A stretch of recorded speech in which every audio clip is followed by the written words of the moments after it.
ஆமேன். இன்றைய நாளிலும் 11ஆம் தேதி 1வது மாதம் 2026ஆம் ஆண்டு ஞாயிற்றுக்கிழமை இந்த காலை வேளையிலும் கர்த்தருடைய வார்த்தை இந்த நாட்களில் இப்படியாக வருகிறது. இன்றைய நாளிலும் வேத தியானத்துக்கு எடுத்துக்கொண்ட பகுதி சங்கீதம் 100வது அதிகாரம் 4வது வசனம். இன்றைய நாளிலும் பாருங்கள், கர்த்தருடைய வார்த்தை சொல்லுகிறது, அவர் வாசல்களில் துதியோடும் அவர் பிரகாரங்களில் புகழ்ச்சியோடும் பிரவேசித்து அவரை துதித்து அவருடைய நாமத்தை ஸ்தோத்தரியுங்கள் என்று கர்த்தருடைய வார்த்தை இந்த நாட்களிலே சொல்லுகிறதை பார்க்கிறோம். அன்பு பிள்ளைகளே, அப்படியானால் இந்த ஞாயிற்றுக்கிழமை ஆராதனைகளிலே அவருடைய சமூகத்திலே அவருடைய வாசல்களிலே செல்லுகிற வேளையிலே நாங்கள் எப்படியாக போக வேணும்? துதியோடு இந்த நாட்களிலே போக வேண்டும் என்று சொல்லி இந்த நாட்களில் சொல்லப்படுகிறது. அவருடைய பிரகாரம் என்று சொல்லப்படுகிற காரியம் அவருடைய சமூகமாக இருக்கிறது. அந்த சமூகத்திலே நாங்கள் அவருடைய நாமத்தை புகழ்ச்சியோடு இந்த நாட்களில், அதாவது புகழ்ந்து கொண்டே இந்த நாட்களில் இருக்க வேண்டும் என்றுதான் இந்த வார்த்தை இந்த நாட்களில் சொல்லுகிறது. மட்டுமல்ல, அவரை துதித்து அவருடைய நாமத்தை இந்த நாட்களில் அங்கே ஸ்தோத்தரிக்க வேண்டும். ஆலயத்திற்கு இன்றைக்கு எதற்காக இந்த நாட்களில் நாங்கள் செல்லுகிறோம் என்றால், தேவனுடைய நாமத்தை துதித்து அவருடைய நாமத்தை ஸ்தோத்தரிக்கும்படியாகத்தான் இன்றைக்கு ஆலயத்துக்கு செல்லுகிறோம் என்பதை இன்றைக்கு நாங்கள் பார்க்கிறோம். அருமையான கர்த்தருடைய பிள்ளைகளே, வேதம் சொல்லுகிறது இந்த நாட்களிலே, ஆண்டவர் சொல்லுகிறார் திராக்கள் எப்படி என்றால், கொம்பும் விரிகுளம்பும் உள்ள காளை எருதை பார்க்கிலும் இதுவே எனக்கு பிரியம் என்று.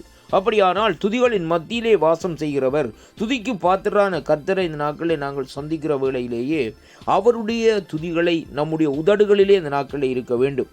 ஏசாயா தீர்க்கதரிசன புத்தகம் 43ஆம் அதிகாரத்தில் சொல்லப்படுகிறது, இந்த ஜனத்தை நான் எனக்கென்று ஏற்படுத்தினேன், இவர்களின் துதியை சொல்லி வருவார்கள். அப்படியானால் அவர் அங்கே நிர்ணயித்த ஜனங்களாய் இருக்கிறபடியினால், நாங்கள் அவருடைய பிள்ளைகளாய் இருக்கிறபடியினால் இன்றைக்கு ஆண்டவருடைய சமூகத்திலே செல்லுகிற ஒவ்வொரு விசுவாசியும் இந்த நாட்களிலே உதடுகளை திறந்து இந்த நாட்களிலே துதிக்க வேண்டும். இன்றைக்கு அநேகரை பார்ப்போமா இருந்தால் ஆலயத்துக்கு வருவார்கள், ஆனால் கைகளை உயர்த்தி துதிக்க மாட்டார்கள், கைதட்ட மாட்டார்கள். ஏதோ இந்த நாட்களில் ஒரு சிலை நின்று போகிற மாதிரி இந்த நாட்களில் போய்கொண்டே இந்த நாட்களில் இருப்பார்கள். அருமையான கர்த்தருடைய பிள்ளைகளே, எப்பொழுது நம்முடைய உதடுகளை துறந்து கரங்களை உயர்த்தி துதிக்கிறோமோ அப்பொழுது நமக்குள்ள ஒரு விடுதலை வருகிறதை உணரக்கூடியதாக இருக்கிறது. அது மட்டுமல்ல, கர்த்தர் அப்பொழுது ஆசீர்வதிக்கிறார். அருமையான கர்த்தருடைய பிள்ளைகளே, தேவாலயத்திலே கர்த்தருடைய பிரசன்னம் இந்த நாட்களில் இருக்கும். அந்த இடத்திலே எத்தனை பேர் இருக்கிறோம் என்பது முக்கியமான காரியம் அல்ல. இன்றைக்கு அவருடைய பிரசன்னம் இருக்கிறதா என்பதுதான் இன்றைக்கு அநேக காரியமாக, அந்த முக்கியமான காரியமாக அந்த நாட்களில் இருக்கிறது. சில வேளை நாங்கள் நினைக்கிறோம் 1000-2000 பேர் ஜனங்கள் இருக்கிற இடத்திலே தான் தேவனுடைய பிரசன்னம் இருக்கும், அதனாலே இந்த நாட்களிலே அந்த ஆலயத்துக்கு தான் போக வேண்டும். அப்படி அல்ல. இந்த நாட்களில் அருமையான கர்த்தருடைய பிள்ளைகளே, என் நாமத்து நிமித்தம் இருவர் ஒருமித்திருந்தால் அந்த இடத்திலே இருப்பேன் என்று சொன்ன தேவன் அந்த இடத்திலே இருக்கிறவராய் இந்த நாட்களில் இருக்கிறார். அப்போ அந்த இடத்திலே ஆராதிக்கிற வேளையிலே 2 ஆத்துமாக்கள் இந்த நாட்களில் ஒருமனப்பட்டு அந்த இடத்திலே இருப்பார்களாக இருந்தால் அந்த இடத்திலே தேவனுடைய பிரசன்னம் இந்த நாட்களில் இருக்கும். ஆனால் நாங்கள் இந்த நாட்களில் அந்த பிரசன்னத்தை வாங்க வேண்டும். அதைத்தான் குறித்து இங்கே சங்கீதக்காரர் சொல்லுகிறார். இந்த நாட்களில் எப்படி என்று சொன்னால், அருமையான கர்த்தருடைய பிள்ளைகளே, அவர் வாசல்களில் துதியோடும் அவருடைய பிரகாரங்களில் புகழ்ச்சியோடும் பிரவேசித்து அவரை துதியுங்கள், அவருடைய நாமத்தை ஸ்தோத்திரம் பண்ணுங்கள். ஏனென்றால் கர்த்தர் நல்லவர், அவருடைய கிருபை என்றும் உள்ளது, அவருடைய உண்மை தலைமுறையாக இருக்கிறது. அருமையான கர்த்தருடைய பிள்ளைகளே, தேவாலயத்திலே நாங்கள் அங்கே அவருடைய சமூகத்திலே துதிக்கிற வேளையிலே தான் அவருடைய கிருபை நமக்குள்ளே பெருகி கொண்டு போகும். அவருடைய கிருபை வேண்டுமா இருந்தால் நீங்கள் செய்ய வேண்டிய காரியம் என்ன? கர்த்தரை துதியுங்கள். வேறு ஒன்றுமே இந்த நாட்களில் செய்ய வேண்டிய அவசியம் இல்லை. அருமையான கர்த்தருடைய பிள்ளைகளே, நீங்கள் செய்கிற தான தர்மத்தினாலே அந்த கிருபை பெருகுவதல்ல.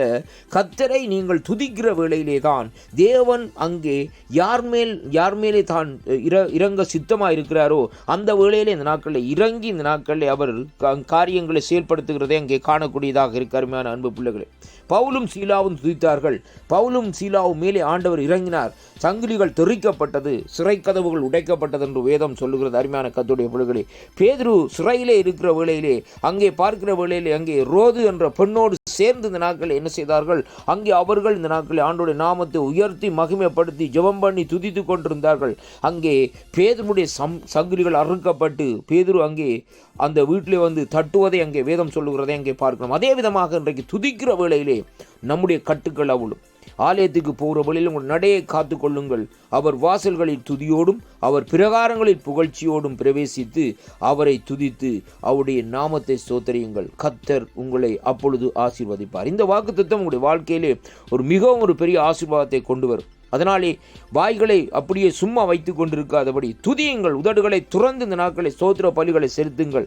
அதற்காகத்தான் ஆண்டவர் இந்த நாட்களை நம்மை அழைத்திருக்கிறார். அப்படியானால் அவரை உயர்த்தி மகிழ்கிற வேளையிலே அவர் நம்மை ஆசீர்வதிப்பார். கர்த்தர் தாமே உங்கள் ஒவ்வொருவரையும் ஆசீர்வதிப்பாராக என்று என் ஆண்டவரும் என் இரட்சகருமாய் இருக்கிற இயேசு கிறிஸ்துவின் இனிய நாமத்தில் இந்த நாட்களிலே ஆசீர்வதித்து வாழ்த்துகிறேன். கர்த்தாவே, இந்த வாக்குத்தத்தங்களை கேட்கிற ஒவ்வொரு பிள்ளைகளும் உதடுகளை திறந்து துதிக்கும்படியாக நீர் அவளை ஆசீர்வதித்து அருளும்படியாக இரட்சகராகிய மீட்பர் இயேசுவின் நாமத்திலே வாழ்த்துகிறேன். ஆமேன், ஆமேன்.